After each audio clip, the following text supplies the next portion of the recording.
Hey guys, this is Dr. Gentry with part 2 of our series on coronavirus and the vaccines. Last week we talked about how the virus infects a human cell and makes you sick. This week we're going to talk about how the vaccine works to keep you well. Now, many of the things that we talked about in last week's video are really important to understand for the things we're going to talk about today. So it was only 2 minutes long. If you have just a couple of minutes, go back and watch last week's video.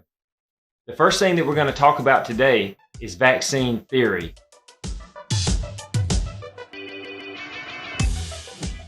Vaccine theory exploits the process of natural immunity. Before we had vaccines, you actually had to become exposed or actually infected by a pathogen before you could get immune to it. So while you're fighting off the virus or the bacteria or whatever it is, your body is making antibodies. An antibody is a protein that fits together like a puzzle with another protein that sticks off the side of the virus or the bacteria. And so once the pathogen is gone, that's the thing that makes you sick. Once it's gone and you're better, the next time that you're exposed to it, that antibody is circulating and it's always looking for that same piece of its puzzle. Well, the next time somebody coughs on you and you get that germ again, the antibody's there, it fits to the protein, and it says, red alert, there's another intruder. And at the point of contact, it neutralizes the threat and it makes you well, or it keeps you from being sick.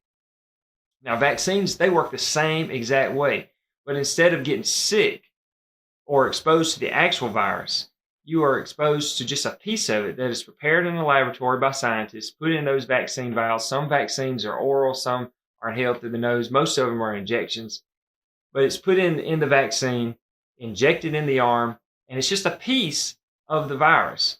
Your body sees it, it creates antibodies to it. Those antibodies circulate around just as if you were actually infected.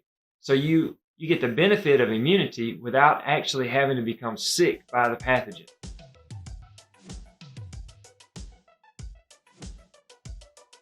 There's 2 COVID vaccines on the market today, and they're different from any other vaccine that you've ever received. Instead of injecting a piece of the actual virus inside your arm, you are injected with a code, an RNA code for a piece of the virus. So not the virus particle itself and not a piece of the virus itself, but a code for a piece of the virus. Remember that we talked about last week, DNA codes for RNA, which codes for proteins. DNA codes for RNA, which codes for protein. Now, the process is that the vaccine is a little piece of RNA that codes for a little piece of the protein that's on the actual coronavirus. Okay? Another way we can look at it is in this diagram. So there's 2 ways illustrated here that you can become immune to the coronavirus. You can be infected by the real virus, and that's this right here. It's a capsid that has spike proteins around it and a lot of mRNA, or a lot of RNA right there. And remember, the RNA codes for proteins. Well, what does that RNA inside the virus code for? It codes for that entire virus. So it infects the cell, it attaches with the spike proteins, it infects the cell, it uses the cell's own machinery to replicate by way of the codes in that RNA all of the proteins that are used to make up that virus. It depletes all the resources inside the cell and then expels all those viral particles which go and infect other cells.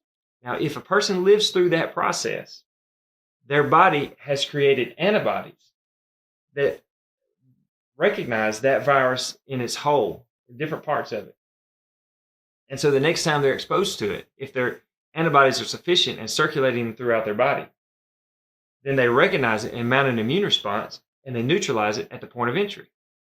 The other way you can become immune to it is the way that I prefer. This is called a nanolipid particle, which, and of course, this is the vaccine, but the little bitty piece of RNA that is inside that nanolipid particle that's inside that vaccine vial. The nanolipid particle is just to attach to the cell and carry the RNA and preserve it. But that little piece of RNA, not all of this RNA, but just a little piece of it, is inside this nanolipid particle. And that RNA uses a cell's own machinery to code for that little piece of protein that's on the virus. That's called the spike protein. So it uses a cell's machinery to create lots of that spike protein by way of that code in the RNA. And it expels all this spike protein that's circulating in your body. Well, the next time that your body is exposed to that spike protein would be through somebody that coughed on you with the actual infection. Your body recognizes those spike proteins and then neutralizes the virus at the point of entry. So your body, because of the vaccine, creates lots of these spike proteins, not the whole virus, just the spike proteins. The antibodies learn to fit that spike protein. The spike proteins go away, and then the antibodies circulate throughout your body, just waiting to have the real virus fit together. And then that sets off a signal, a cascade of signals, really, that mounts an immune response and neutralizes the infection before it starts. There's still a lot of questions to be answered about the coronavirus in general and the coronavirus vaccines. I'm getting my second dose tomorrow, so I'll let you know how that goes. If you have any questions, post them down below and I'll try to get to them in subsequent videos or maybe a Facebook post later on. As always, I hope you all have a great week and I hope you're having a happy new year.